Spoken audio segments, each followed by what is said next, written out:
di bawah meja, lalu mejanya kurang rapi, boleh tolong dirapikan, sengaja diambil.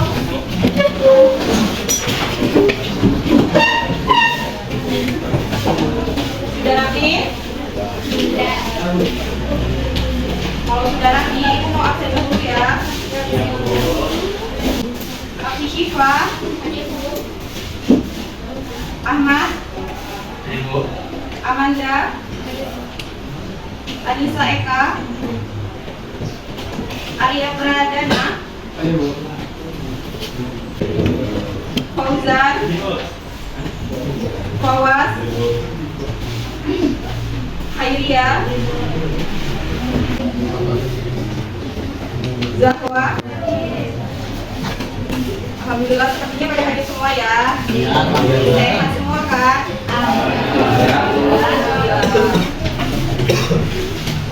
Baik, pada pertemuan sebelumnya kita sudah membahas tentang apa saja?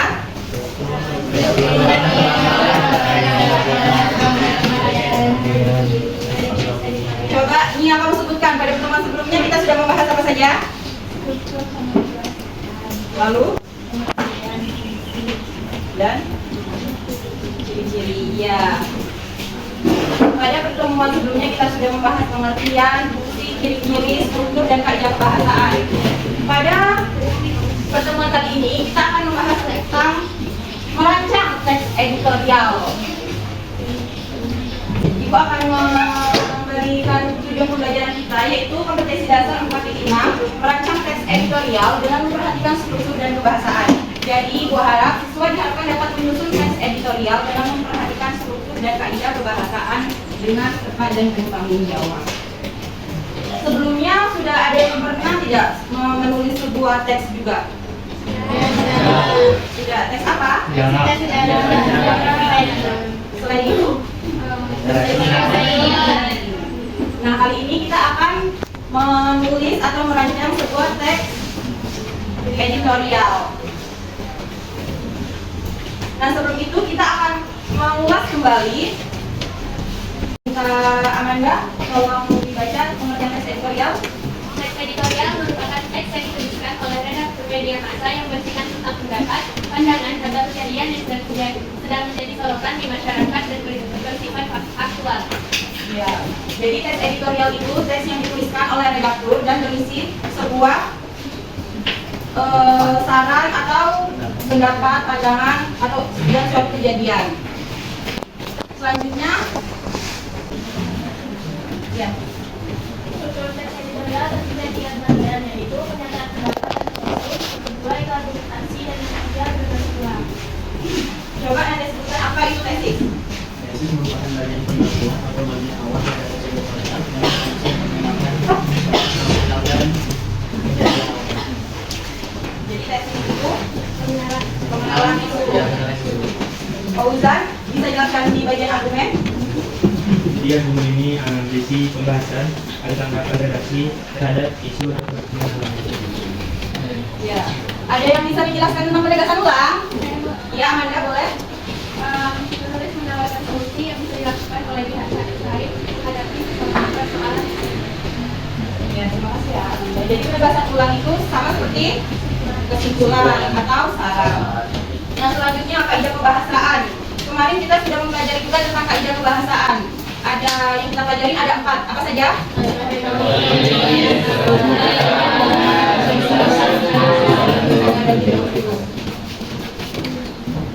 Ada yang bisa menjelaskan tentang kalimat retoris?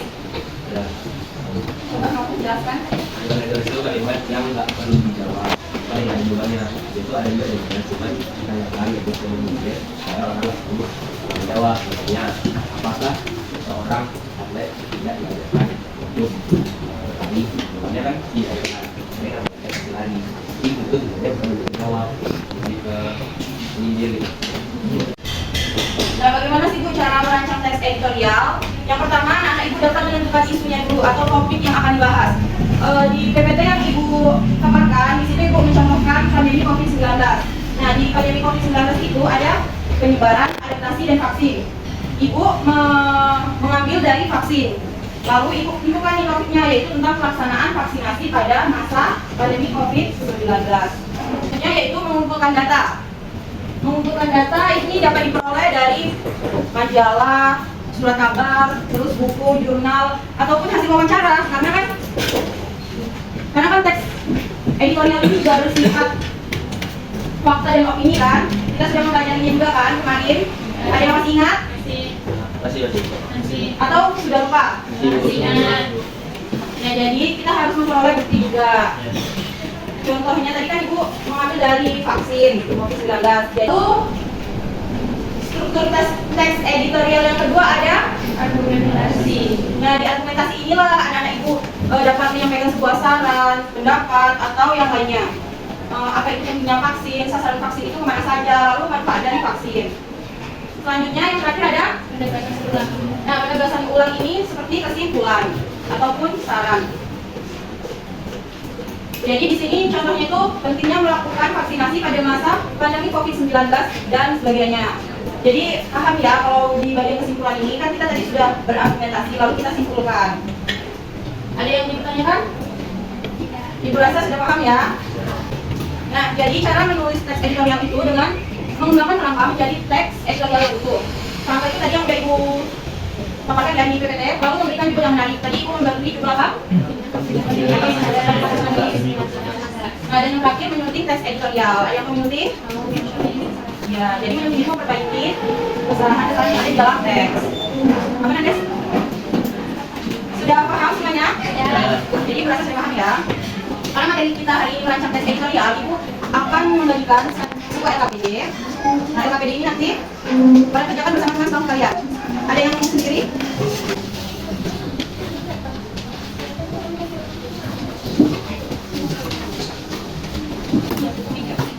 Nah, di lembar jasa tadi ini kan gue ada tulis yang pertama, rancanglah atau buatlah sebuah teks editorial minimal 4 paragraf yang sesuai dengan struktur dan faedah kebahasaan dalam teks editorial. Berarti paling sedikit itu 4 paragraf dan boleh dari lebih dari ya. Lalu yang kedua, buatlah isu dengan isunya upaya pemberantasan korupsi. Di sini isunya ditentukan karena biar mudah dan tidak bingung memikirkan apa lagi isunya. Jadi kalian tinggal mencari sumber-sumbernya lagi, mencari fakta-faktanya lagi. Dan yang terakhir, kerjakanlah dengan teman sebangku.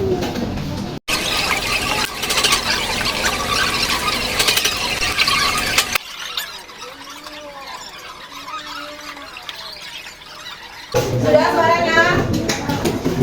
Oh, sudah berarti sudah selesai ya? Siapa yang belum? Kelompok mana yang belum?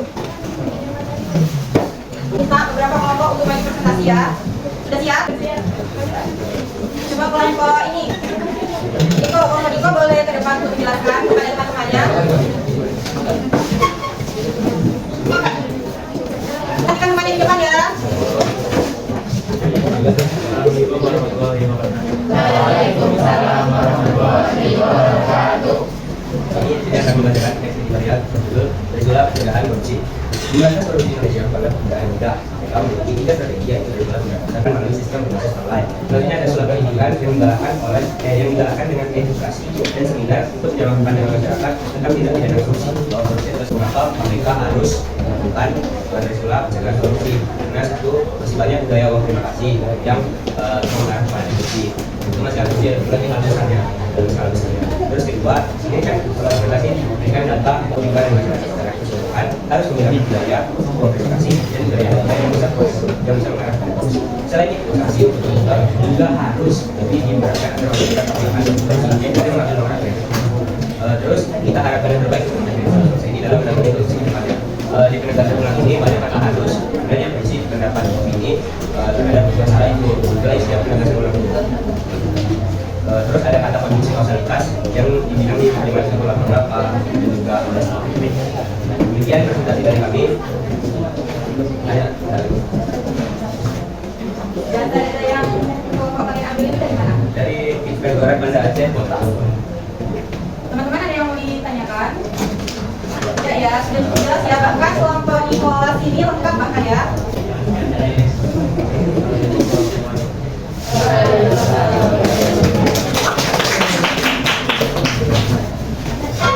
Karena waktu kita sudah mau habis, Ibu minta 1 orang untuk menyimpulkan pertemuan kita pada hari ini. Mau? Boleh angkat tangan? Andes, boleh angkat tangan? Jadi kesimpulan pembelajaran kita kayak menggunakan kita di mana orang majukan yang menjelaskan masing-masing. Jadi berada belajar bersama-sama majukan. Ya, sebelum Anda. Baiklah, karena waktu kita sudah habis dan sudah habis. Untuk pertemuan selanjutnya, kita mungkin juga masih menyusun tes editorial atau menyusun lagi nanti.